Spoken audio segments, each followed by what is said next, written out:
আসসালামু আলাইকুম গাইস, সবাই কেমন আছেন? আজ আমি পারফেক্ট টক দইয়ের রেসিপি নিয়ে হাজির হলাম।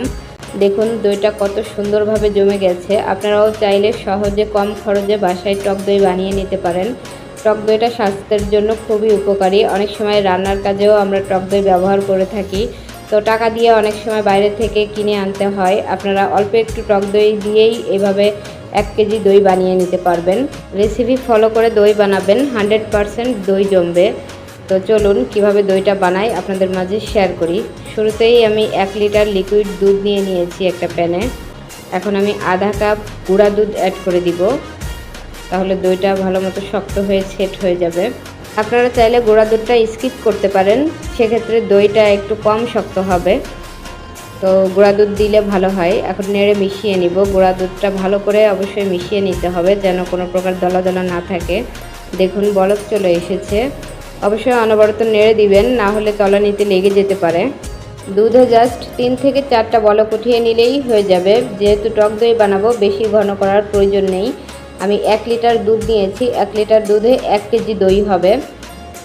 দুধটা জাল করা হয়ে গেছে। এখন আমি নেড়ে ঠান্ডা করে নিব।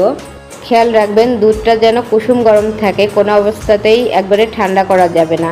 কুসুম গরম থাকলে দইটা ভালো সেট হবে। এখন আমি চলে এলাম দই সেট করতে। আমি এই বাটিতে দই সেট করব, এজন্য আমি টক দই নিয়ে নিলাম বাটিতে। আমি উঁচু উঁচু করে 1.5 টেবিল চামচ টক দই নিয়ে নিয়েছি। টক দইটা সেকনি দিয়ে ছেঁকে নিয়েছি, যাতে এক্সট্রা পানিটা চলে যায়। এখন কাঁটা চামচের সাহায্যে টক দইটাকে ভালো করে ফেটিয়ে নিব। সেকনির সাহায্যে দইয়ের বীজের পানিটা ঝরিয়ে নিলে পরবর্তীতে দই কাটলে পানিটা কম আসে।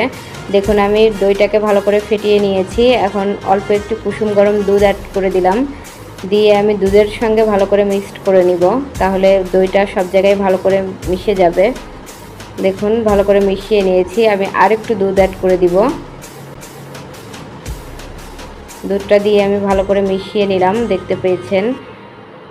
এখন বাকি দুধটা অ্যাড করে দিব।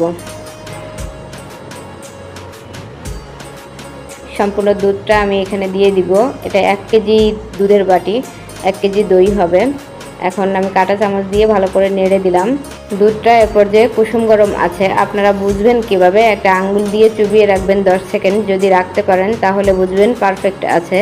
এখন আমি দইটাকে বসাবো। একটা প্যান গরম করে নিয়েছি। এখন দুধের বাটিটা সাবধানে বসিয়ে দিলাম। একটা ঢাকনা দিয়ে আমি ওভারনাইট রেখে দিব।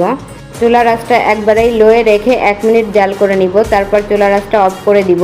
যখন দেখবেন প্যানটা ঠান্ডা হয়ে গেছে, তখন আবারও 1 মিনিট লোয়ে রেখে জাল করে নেবেন, আবারও অফ করে দিবেন।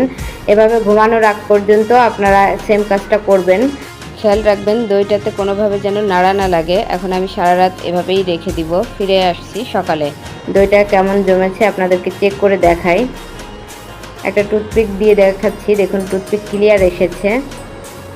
আমি ক্যামেরার কাছে নিয়ে দেখাচ্ছি। দেখতে পাচ্ছেন দইটা পারফেক্টলি জমে গেছে। এখন আমি কেটে দেখাবো। কম খরচে সহজে বাসায় ঘরে টক দই বানিয়ে নিতে পারেন। দেখুন কত সুন্দরভাবে দইটা জমে গেছে, শক্ত হয়ে গেছে। তো ভিডিও কেমন হয়েছে কমেন্টে জানাবেন। ভালো লাগলে চ্যানেলটাকে সাবস্ক্রাইব করে পাশে থাকা অল বাটনটি ক্লিক করে রাখবেন। আপনারা সবাই ভালো থাকবেন, আমাদের জন্য একটুখানি দোয়া করবেন।